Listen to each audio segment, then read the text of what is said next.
Hollywood's back.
Hey guys, welcome back to another Swords and Magic and Stuff devlog. The only devlog on YouTube that leaves you waiting for the next episode for sometimes months. But before we dive into the fun stuff, I wanted to announce that the third Kindred Games Community Game Jam just finished, and if you want to check out the games you can do so with the link in the description below. The theme was Craft Your Own Magic, and the jammers had 7 days to make a game from scratch. We do all sorts of community events like this, and if you want to get in on the action, be sure to join our Discord server. The winner of the last game jam was The Show Must Go On by a team of 5 developers. Their game was totally just awesome. Just like really cool. Like so cool. Like really really rad. Okay, I'm done. But seriously, it really was cool. They did a fantastic job of nailing the theme of Death is a New Beginning. Their game was a small story-based game about a traveling circus whose luck runs out as the train crashes and everyone aboard perishes. But then you awake 2 minutes before the crash and you're tasked with discovering how to prevent it. Each time you fail, you restart as a different cast member on the train and the story unravels more and more. It's a fantastic little story with some really interesting mechanics and a cohesive art style to go along with it. If you want to see this game and all the other winners from the last Kindred Jam, you can find the link in the description below, right next to the link for this Kindred Jam if you're interested in joining. Alright, Swords and Magic time. Since Moz came on board, we've since scrapped or remade almost all the mechanics I implemented in the single player version of the game. Mostly because my implementation of these mechanics was mediocre at best, but also because integrating the mechanics into the core systems like combat or our item system is just very important when it comes to building a cohesive multiplayer friendly system. So because of this, we had to go back to the drawing board for our NPCs. So our new NPC system is now capable of building all sorts of amazing characters. We've paired it with a really powerful dialogue plugin that we snagged for free from the Epic Marketplace. This system allows us to build bite-sized conditions and events that we can trigger during our dialogue conversations. We're excited to go above and beyond the standard use cases for this system and try some more creative ideas we've had. One of these ideas is a knocking system that we've tossed on our door blueprints. If you find a locked door in the game, you can hold the interact button or key to pull up a ring menu. From here, you can attempt to unlock the door if you have the correct key, or knock on it. By knocking on some doors, it can trigger dialogue. Nothing really revolutionary here, but this plugin in our NPC system gives us a lot of creative freedom for things like this, and we plan on expanding it as we build the world. Speaking of the world, we've had to make a few tough decisions about it lately.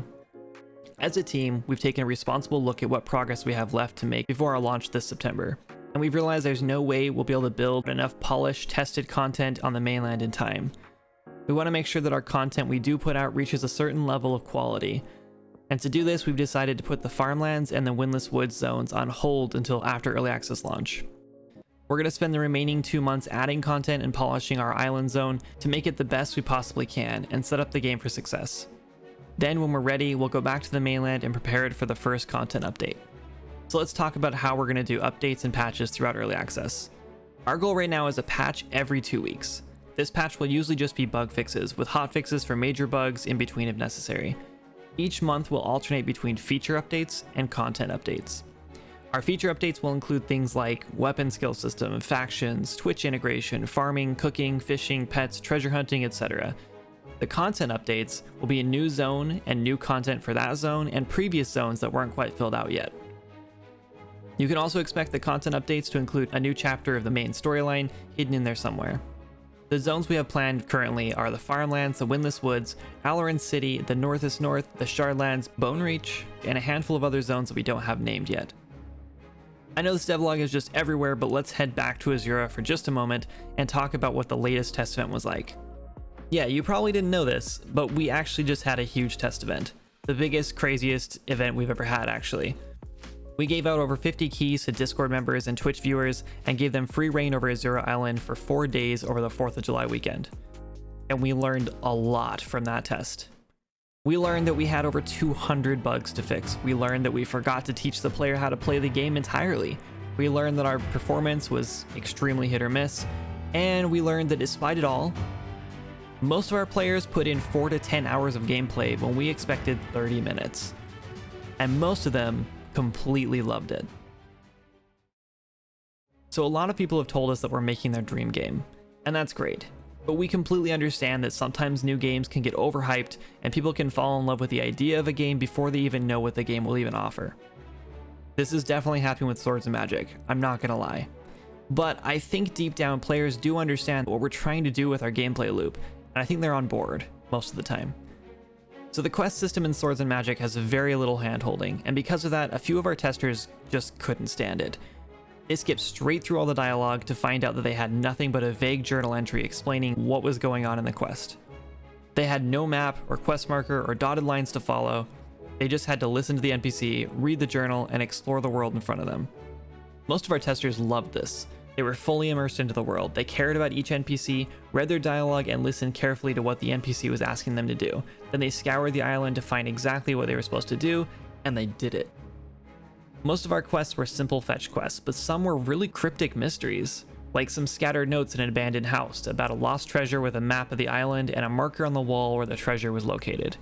We found that some players stepped off the boat and were immediately immersed in the world and wanted to explore, and others just not so much. Tim Ruswick, for example, was one of our testers who streamed the game during his monthly Feedback Friday stream. Oh, and if you want to check out his stream or his YouTube channel, check the description below for the links. After 30 minutes or so of Tim playing, he hadn't completed a single quest or found a single weapon. That's when we realized that we needed a way to hold players' hands early on if they wanted it, in order to give them the opportunity to learn how our game world works before they get lost and end up quitting.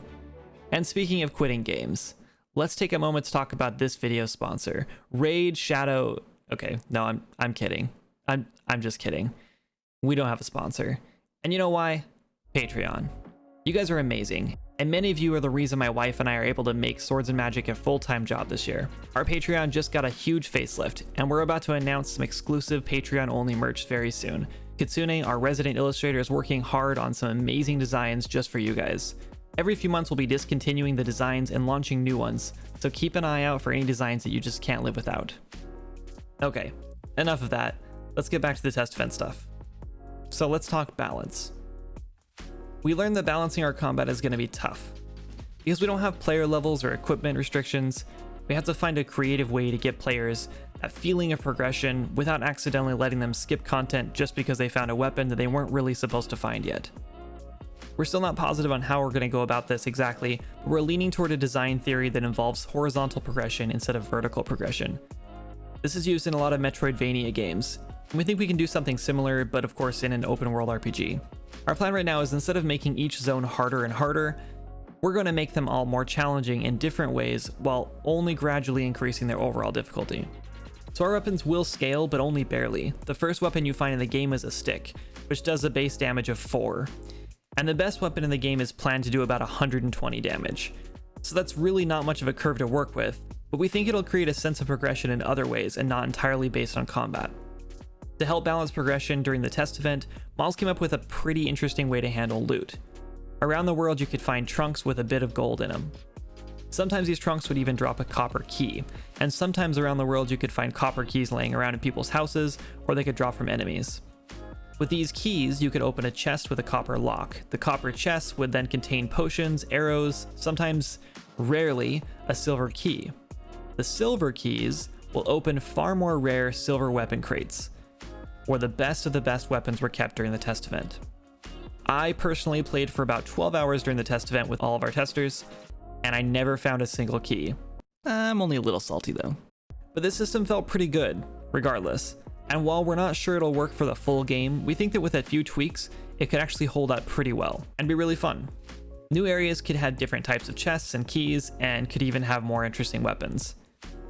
Another thing we ran into during the test event was a lack of purpose in our party system. We already have a whole party system built that lets you invite your friends into parties up to 4, but the parties just had no use. We think that with smaller server sizes like we're planning, which is 8 total players right now, we don't really need a party system, and we might end up just scrapping it entirely. We can't wait to get more content built up to our dedicated testing team, and we've started weekly builds just to keep them busy, so we can really solidify the experience for launch in September. If you haven't already wishlisted the game, please be sure to do so with a link in the description below the video. So what's next? Well, this week we're working on adding a whole new town to User Island. It's like a pirate-themed town. Sounds dumb. It's a pirate-themed port, and we're really excited to bring it to life. We think it's going to be important for players to have multiple hubs for quests, as well as a way to break up shops and open up more opportunities to buy plots of land to build houses on. If you guys want to follow along with development in real time, check out my Twitch stream at twitch.tv/kindreddev. I stream every Tuesday, Friday, and Saturday at 11 AM PST. Most of the stream is just me answering questions and talking design and mechanics, but I do actually get some work done every once in a while. We also have a cool point system now, where you can earn points by watching the stream and spend them on things like art critiques or short game tests where I play your game live on stream and give you feedback. Alright, I think that about wraps it up. Thanks to all our current Patreon supporters. You guys are really helping keep the lights on over here, and I can't thank you enough. Thanks for watching. See you next time in what may be one of the very last devlogs before the game launches.